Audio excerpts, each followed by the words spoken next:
Ilang pulis naman ang nasawi sa pamamaril sa Pennsylvania sa Amerika habang nagsasagawa ng domestic violence investigation. Samantala, US President Trump sinalubong na protesta sa kanyang state visit sa UK. At hassle-free na airport immigration check idulunsad sa Dubai. At detalye sa sentro ng balita ni Joshua Garcia.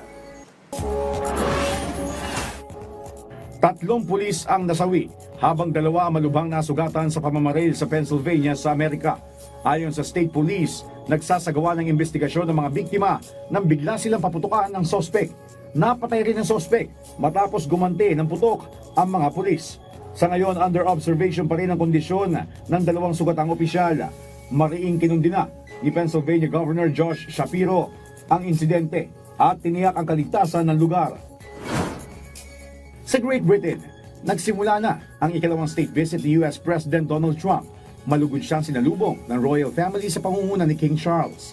Isang royal state banquet din ang inihanda para sa American President, kung saan present sa event ang karamihan sa mga miyembro ng British royal family. Isa sa binigyang pagkilala ni King Charles ang umano'y personal commitment ni Trump sa pagsusulong ng kapayapaan. Samantala, libu-libong tao naman ang nagprotesta sa London at sa labas mismo ng Windsor Castle para kondinahin ang mga ipinapatupad na batas ng Trump government, kabilang na ang immigrant raid. Sa Dubai, hassle-free travel ang hatid ng inilunsad nilang high-tech immigration corridor. Sa loob lang umano na 14 na segundo, maaari na makumpleto ng mga pasahero ang border check-in process.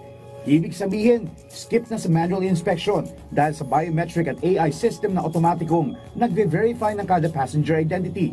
Sa ngayon, available pa lang ito sa Terminal 3, first at business class lounges ng Dubai International Airport.